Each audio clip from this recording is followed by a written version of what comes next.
Hi everyone. Today we are continue practicing English. Lesson 3 and Lesson 4. Lesson 3. Appearance.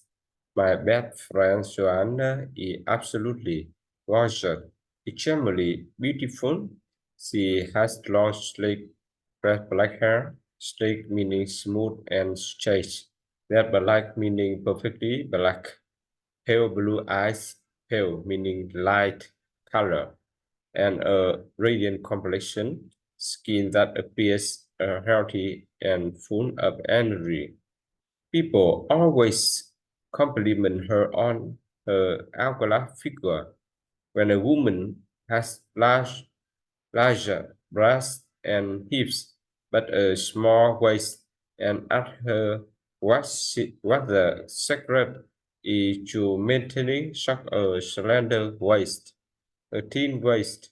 She had a round face with an upturned nose, and she actually bears a striking resemblance, looks extremely similar to a famous singer. Joanna could get any guy she wanted, so I was really surprised when she introduced me to her latest boyfriend, who I think is hideously early. He has curly shoulder-length hair that looks rather unkempt. Unkempt hair, messy hair. It appears that the person doesn't take care of their hair. He had a square face and a ruddy complexion, ruddy skin. His deep-set eyes that are far back in the person's face, are almost hidden under his bushy eyebrows, big eyebrows with lots of hair, and the spot a thick mustache and a hard, shaggy beard, a beard with lots of hair. I guess Rowan doesn't mind if hair, facial hair, meaning beard and a mustache. His body isn't bad. He had an athletic build, body with a lot of muscle, with broad shoulder, wide shoulder, and muscular arm.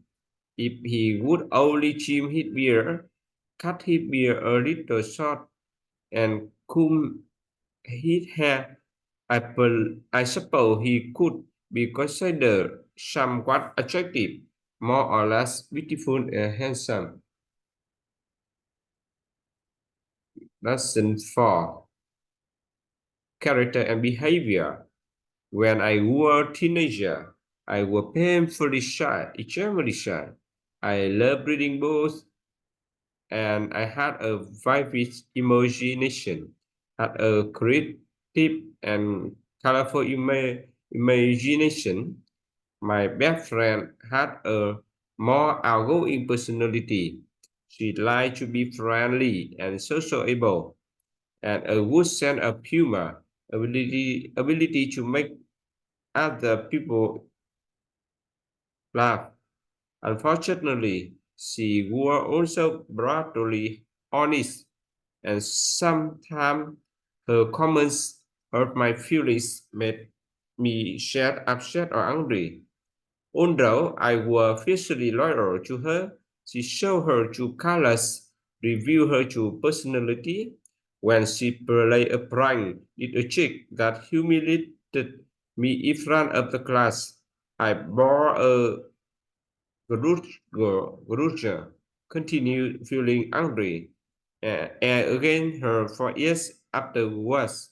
Now that I look back on it, I can see that uh, she had low self-esteem. She considered herself inferior and a bit of a mean streak. A streak meaning a tiny bit of sometimes personality. I had come out of my shell, become less shy in those days.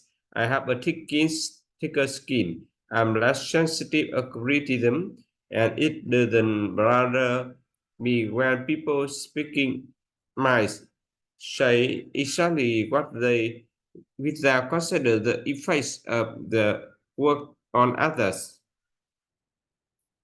My biggest flaw is that I have a tendency to be arrogant. I have a superior complex myself superior of other to other. I will admit that it is hard for me to swallow my pride, stop being arrogant, and recognize when I have been mistaken about something.